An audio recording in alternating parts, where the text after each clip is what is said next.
Welcome to Dear Leaders Love Your People, the podcast that bridges the gap between what you need and what your team needs for you to be an even stronger leader. We're going to tackle topics like team culture, imposter syndrome, generational differences, but we're going to do all of that from the perspective that I think often gets overlooked. Your people's perspective, what they need from you. If you're wondering if this is like elementary school where we're passing notes between each other, yes, that is exactly what it's like, but we're not getting in trouble this time. That makes me your note passer and host, Brandy Sperling. I am a keynote speaker, writer, founder of Sage Culture Co., the learning and development company, and I am still the reigning goat of folding cootie catchers even to this day. In less than 20 minutes, we are going to make leadership development fun, actionable, and all about helping you connect and grow alongside your people. Wait, speaking of, I think you've got some mail. Let's dive into today's episode. Dear leaders, today we are continuing the conversation that we started last week. If you missed it, we started a culture series where we break down what you leaders can do for us team members to create a really intentional culture for us that shows in our day-to-day, shows in how we interact with each other, and is reflected in how we interact with our customers as well. So if you missed last week, you should go back. Culture starts here and listen to that episode. Don't forget, we do leader guides for every episode. So if you missed last week's episode, we gave you questions that you can ask as a leader that's going to help you get clear on defining your culture, get clear on saying what you want your culture to be. And this week, we are continuing. We are diving into, now that we have said and identified what we want our team culture to look like, we are now going to build the systems and processes that are going to help bring it to life. We are going to put some scaffolding on this foundation that we have laid, start building the house. That way we can actually start seeing our culture reflected in the people that report to us. That's what we're doing today. And the reason why I love this topic is because I feel like systems and processes is a common conversation that we have as leaders. It's not a foreign concept. But what is a foreign concept is tying it to the definitions and the observations that we have created in episode 1 that tells us what we want our culture to look like.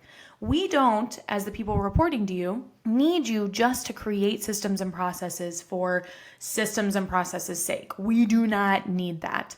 I know I have had leaders that just threw systems and processes at any conflict, any frustration that they had in order to fix it. I am not sitting here looking at you through the screen and saying, you just need to create systems and processes. This is a continuation of the conversation, because whenever we say culture, we mean all of the actions that we do or don't take that over time create the environment that we exist in together. That is culture. And the way that we build culture as leaders is through 3 steps. We have to say it. We have to define what we want that culture to look like. Step 2 is we then build it. We create the systems and processes that are going to reinforce what we said was important. And then the final step, episode 3, is going to be focused on owning it. How do we hold people accountable with love and care and model that culture ourselves? So 3 steps: say it, build it, own it. And I love build it. I love this step because it is the step where we are going to see the biggest changes in our culture.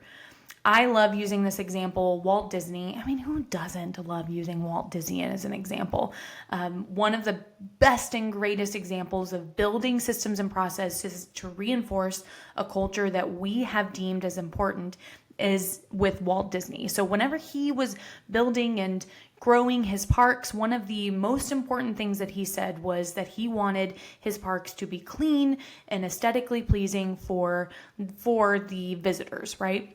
And so one of the things that he did when he said that was he started really looking at, where are our trash cans?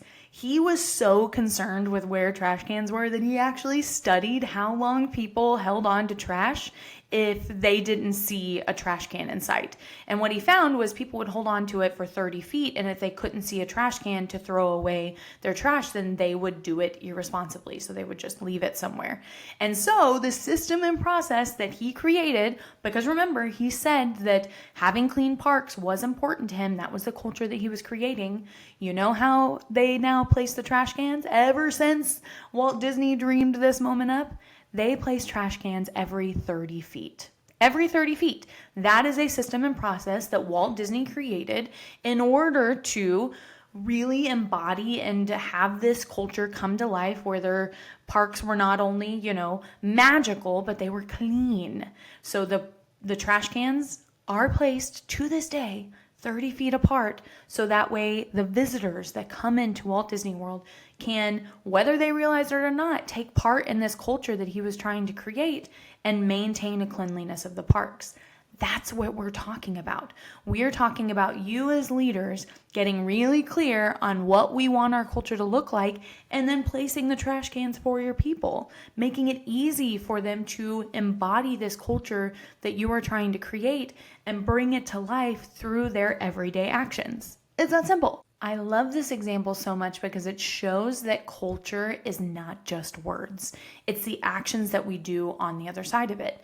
You can be a company that puts your values on your wall, big, bold, has them on screensavers, whatever. You can do that all day long. But until you have systems and processes for people to embody those words, then your culture is just words on a wall. We don't want it to be words on a wall. We want it to be actions that you and the people working with your people can see every single day. And so how we're going to do that is through the systems and processes. And the best systems and processes are built with three things in mind. So one, they are easy. They're simple for people to understand, to follow. They're not complicated, and everybody can learn and or see the system and process represented in front of them. So it's easy. The second is that it's applicable. It's directly tied to one of the behaviors, the feelings, the vibes that you have defined as important for our culture. So it's not just a system and process for system and process sake. It's reinforcing something that we have said was important in the first episode. And it should make it easier for people to live out that culture. If it's not applicable, then it's not going to be actually easier to create that culture in our actions. It should make actions easier. And then the last piece is that it has to be sustainable. It has to be built to work over time without constant intervention from you. It needs to run smoothly and support itself because the people understand how to embody it and bring it to life within their day-to-day. And that's not to say that there's not going to be some kinks that you're going to work out as you're implementing these systems and processes. But the goal is that you do not have to sustain it as a leader. We are creating these systems and processes to be self-functioning within our teams, not micromanaged from our seat. We should be able to coach and guide people, not constantly ask if the systems and processes are actually being fulfilled or are actually being carried out from the people reporting to us. As a business owner and key decision maker, you have enough on your plate. So find a partner that can make business banking a breeze. At Hawthorne Bank, we provide quick decisions and local support. Our expert team can work with you from the basics of sending invoices and accepting online payments to treasury and cash management, managing company credit cards, and providing commercial loans for your next big move. We can even provide options to minimize your risk of fraud. Let's face it, when your finances are in order, it's easier to keep everything else running smoothly. At Hawthorne Bank, we take pride in being a full-service community bank, and we are a partner in your success. Visit us today at hawthornebank.com and start connecting to what's possible. Hawthorne Bank, connecting you to what's possible. Member FDIC. Okay, so here it is. 3 things that you can do as a leader today to start building the systems and processes that are going to reinforce the culture that you want to create on your team. First question, really simple. You're going to ask yourself, what systems and processes already exist that are reinforcing this culture that I want to create? The great thing about this question is I feel like it first shines a light on the thing your team is already doing well. If we only talk about the things that your team is missing, then we run the risk of overlooking some of the amazing things that are already happening in your culture that's reinforcing the culture you want to see. And we have to know that those are going well because we have to continue reinforcing them. This isn't just a one and done game where we create a system and then we don't have to come back ever again. We need to know what's going well. That way we as leaders can keep an eye out for any opportunity that a system and process needs reinforcing. So that's the first question. You're going to ask, what systems and processes already exist that are reinforcing this culture that I want to create? The second question you're going to ask is, what systems and processes are missing that are going to help me reinforce or build a stronger culture? So the great thing about this question is it really asks you to start thinking outside of the box about what could your team possibly do that's going to help make this come to life. And the thing that I think could hinder you in this moment is if you are constantly second guessing if something is possible.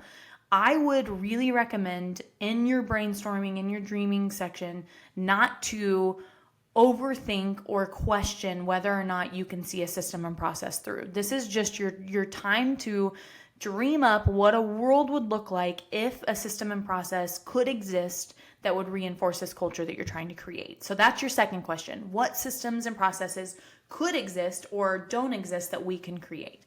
And then your last question is, what am I assuming that my team already knows that would help them carry out these systems and processes further? What I mean by this question is I think so often we create systems and processes and we think that our job is done whenever that happens.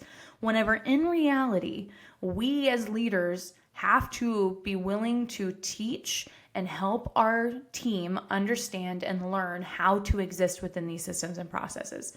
A great example is if you said that you wanted your team to give and get feedback with more love and care, but you haven't taught your team how to give feedback, or maybe you assume that your team knows how to do that, then you're losing the opportunity to add another system and process, which is to teach your team how to give and get feedback with each other. I love this question because it makes you take a step back and ask yourself, what am I already assuming that my team knows that they might not know? I begged my husband to help put this into practice with me. If you don't know, my husband, he's a firefighter. He started about 10 years ago now, and he is now a captain. So he has a truck. He has an engineer, which is the person that drives the truck, and then a firefighter on his truck. So he leads a team of, 2 other people. And whenever I took him through this process, I loved it because it made him start even thinking about what the culture that he was trying to create on his truck. And so when we talked about episode 1 of what is the culture that he wants to create, one of the cultures that he was really set on is that he wants his team to feel confident and competent on every single call that they go on. That's the culture that he was creating. Every single call, he wanted them to be competent and confident when they showed up at that call. And so when I asked him what the systems and processes that already exist on his team, he told me that, they train every block, regardless of when it is. They're always training. He meets with his 2 team members and he checks in, says, what are you struggling with? What are some of the opportunities? What do we want to get better at? And based on their answers and based on his observations in the calls that they go on, he builds the training schedule. So he will plan what they're training on in order to obviously bring that future of where they're competent and confident on every call they go on to life.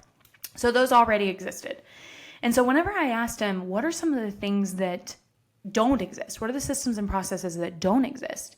He told me, he said, I feel like our team is training really well with each other, but a system and process that we don't have is that we're not collaborating and communicating with the other stations that we often show up to calls with together as much as we should be. Because if we want to be competent and confident, then we have to be able to feel that with the teams that we're showing up with as well, who have fully different leaders, who have fully different cultures in their stations.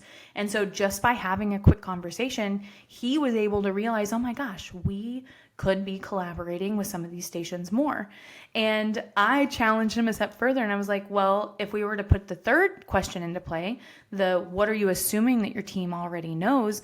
I think a really easy low-hanging fruit is that you might be assuming that your team knows that they're allowed to facilitate those collaborations and communication as well. And he was like, oh my gosh, you're right. So just within a 5-minute conversation, we were able to identify a system and process that he can actually act on and something that he can give his team to help them see the system and process through themselves. If he can give them permission to be able to collaborate and communicate with other stations more freely to where they're building a culture where they're all competent and confident when they show up to these calls, he's going to get to that culture quicker. But it has to start with what's missing and what is he assuming that his team already knows. You don't have to set trash cans 30 feet apart, but you do have to get really clear on what you need, what scaffolding you need in order to build the foundation of the culture that you're trying to create. That's what we need from you, our leaders. We hope with this episode, you feel a little bit more inspired to do it. Thanks so much for listening to today's episode. Don't forget to grab the leader guide linked just below in the show notes. It's a downloadable resource to help you integrate today's topic into your team immediately. Subscribe, leave a review, and don't forget to sign up for our newsletter so that you never miss an episode or a leader guide. They're dropped directly into your inbox. Until next time, dear leaders, let's love our people, shall we?